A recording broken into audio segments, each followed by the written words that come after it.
Through history, composers have created many beautiful pieces of music like this. In fact, in fact, many composers have become famous for their abilities to create music. But does music even need a composer, or can music be created in a completely different way? Does music need a person to write it, or can a computer make music? These are some of the questions true researchers wanted to answer.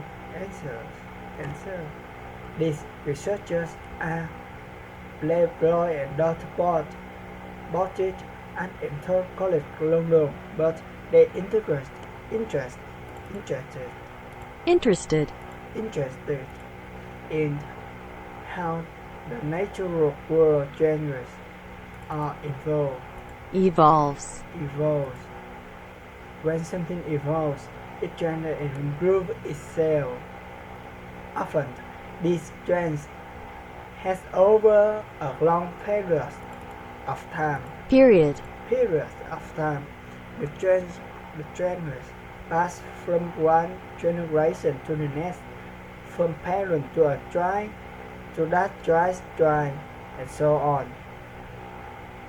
But Blackrock and McCollum believe that many parts of the human culture also Evolve. Evolve.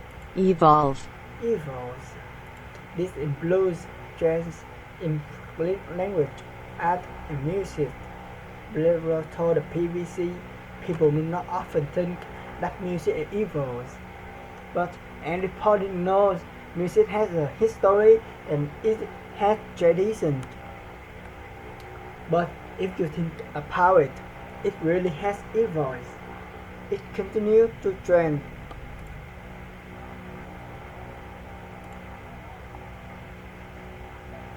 So, Blackburn and McCollum built a system to test their idea.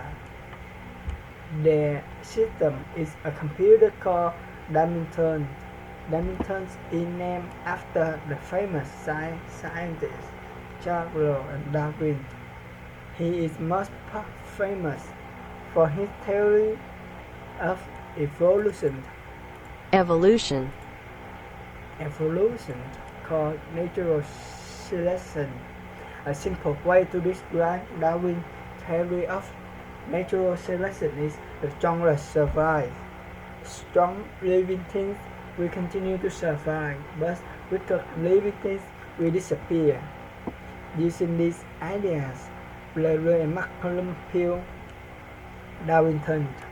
In the beginning, the computer created two short globes or pieces of sound.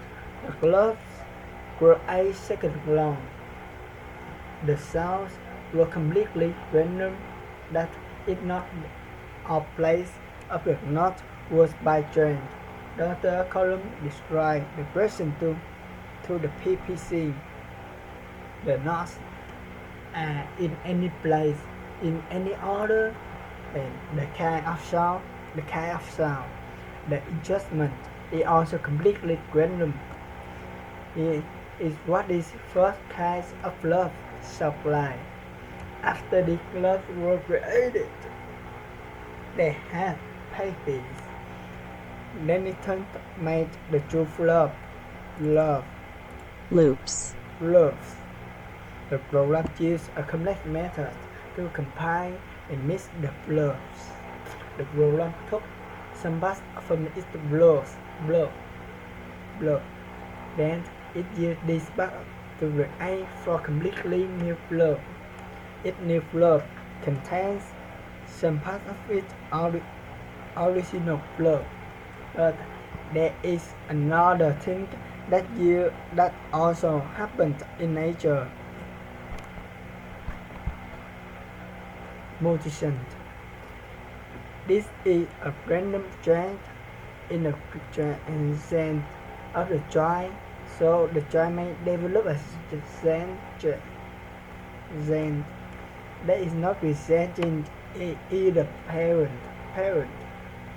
Darwin's also copy this process from Darwin theory. Sometimes the program adds a small mutation Mutation. to the next generation of blobs. The next step was for the 4 new blobs to mate. That process created 16 new blobs. Routing turned 20 mating blobs until it had produced 100 different blobs. Now it has time to start natural selection. Terry and McCollum invited people to grade the blob.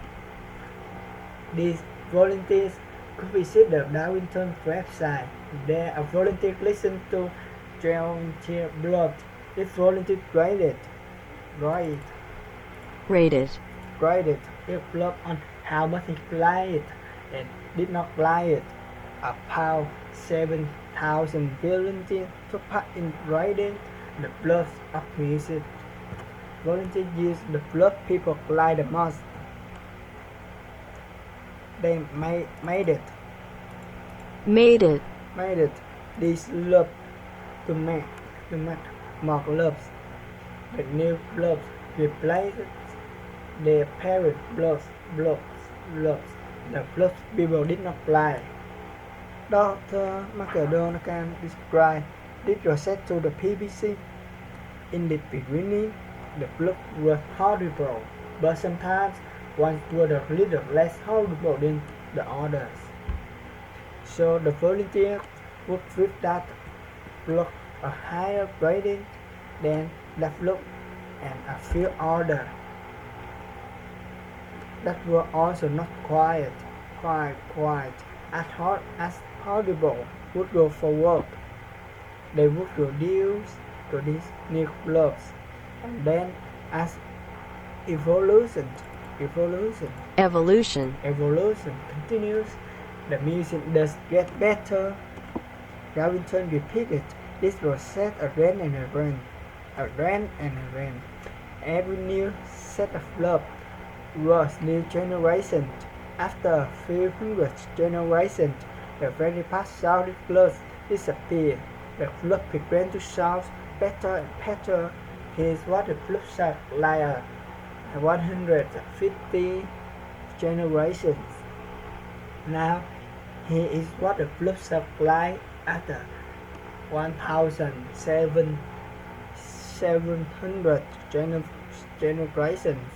But the researchers discovered that the blob really started to sound like real music after the 2,500 generations, and at about 300 generations, sometimes very interesting and amazing happened. Dr. Morgan told the BBC after about 3,000 generations, there starts to be a kid room or bathroom that just came out of nowhere. We did not put any room sound into the computer program. The one thing thought rotate and not finished. Today it had produced more than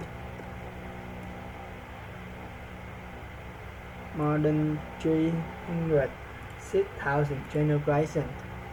The experiment has answered one of the Flavor and McCollum questions. Modern tunes were able to create music without a computer, but the question now is, can a computer make a good music? Larry offered his opinion to the BBC. I have no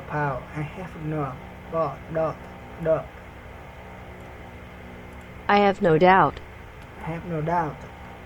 If we continue this experiment for longer, we could evolve.